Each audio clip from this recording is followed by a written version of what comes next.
In a world where football fans and pundits constantly lament that the modern game has become a sterile wasteland, devoid of personality and stripped of its Joga Bonito soul, Richarlison de Andrade stands as a jarring, beautiful contradiction. Just months ago, the global media was systematically dismantling his character. He was being destroyed over a few seconds of showboating, juggling the ball with his head during a Premier League match, an act that many called disrespectful or unprofessional. If you spent just 5 minutes on any social media platform, you would find a sea of toxicity. 1,000 voices screaming that he was overrated, that he was a £60 million flop, and hurling insults that were much more hurtful than mere sporting criticism. But those who judge the man by his price tag or his provocations on the pitch do not know the steel forged in the fires of Nova Venécia. When he was selected to represent Brazil at the World Cup alongside a galaxy of stars like Neymar, Vinicius Jr., Antony, and Gabriel Jesus, the skeptics were vocal. Nobody was betting on Richarlison to be the protagonist. Nobody expected him to be the man of the match in the opening game, or to score the undisputed goal of the tournament with a gravity-defying scissor kick, or to become the team's top goal scorer. Yet, there he was, involved in almost every offensive masterclass Brazil produced. The secret to his resilience is simple. Once he steps inside those white lines, the critics cease to exist. His entire reality narrows down to the ball and the crest. His whole life was a grueling trek toward the moment he could finally wear that yellow shirt and stand beside his childhood idol, Neymar. To understand why a few mean tweets or a harsh headline cannot break him, you have to understand the life he survived before the world ever knew his name. The story begins in the harsh landscapes of Espírito Santo. At the age of 7, Richarlison's world was fractured by his parents' divorce. While his mother worked herself to the bone to provide, the family lived on the razor's edge of poverty.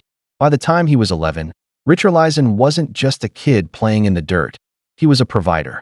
He spent his childhood selling ice cream to tourists on the scorching streets, hawking homemade chocolates door to door, and laboring in car washes. He even spent back-breaking days on a farm harvesting coffee beans, performing manual labor that no child should ever have to endure. It was a life of grueling necessity, but in his neighborhood, it was considered the safe path. Most of his childhood friends had already succumbed to the easy allure of the drug trade, working as mules for local lords.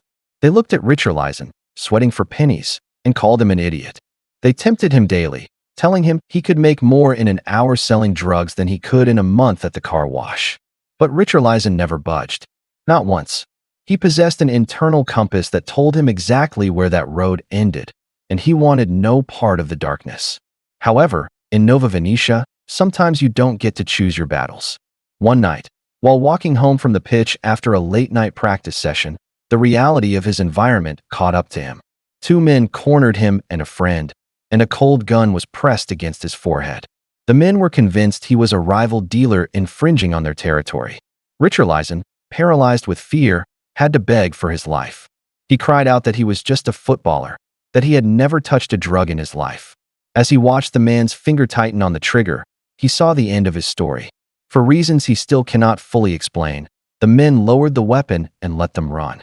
He fled into the night, the adrenaline of survival cementing his resolve to escape that life forever. The struggle didn't end with the threat of violence. It extended into the very fabric of his family.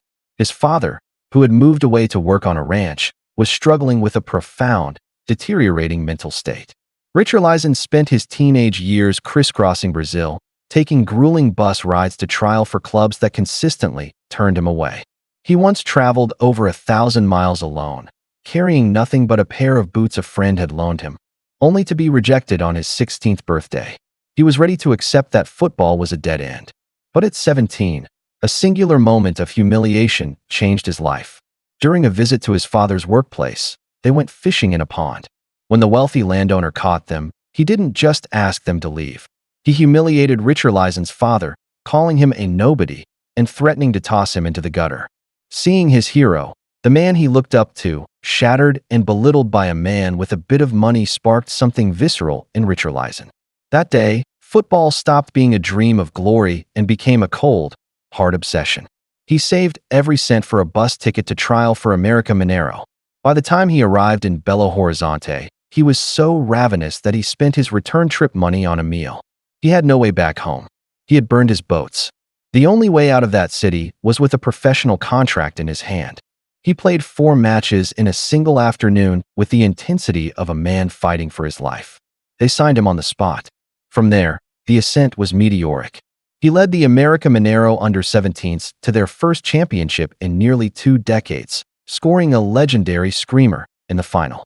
When he debuted for the first team against Moji Miram, he was sharing the pitch with the legendary Rivaldo and his son. Within 10 minutes, Richarlison had scored. He was so dominant in the Brazilian second tier that Nike signed him to a sponsorship deal after just 5 matches, a feat almost unheard of in professional football. He eventually secured a move to Fluminense for €2.5 million, a sum that finally allowed him to buy his father a house and rescue him from the ranch. But even as his star rose, the criticism followed. When he moved to Watford in the Premier League for less money than Ajax had offered, people called him foolish. He arrived in England unable to speak a word of English, losing 5 kilograms in 2 weeks because he couldn't find food he could eat, and literally losing sensation in his feet due to the biting British cold. Yet, he stood in the tunnel next to superstars like Sergio Aguero, smiling because he was finally living the video game he used to play as a boy.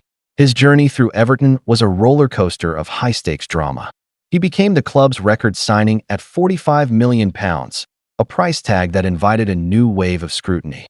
He was given the number 9 shirt for the Brazilian national team, the shirt of Ronaldo Nazario, and he wore it with an iron soul. He scored braces, won the Copa America, and even when Everton was in complete disarray, Richarlison was the one punching the ground in frustration, the one who refused to let the fire die. He begged to go to the Olympics, where he wore Pelé's number 10 and scored a hat-trick against Germany in half an hour. By the time he reached the World Cup in Qatar, he had scored more goals for his country in his first 27 starts than almost any player in history, including Neymar. He has become a man who performs better the heavier the shirt becomes.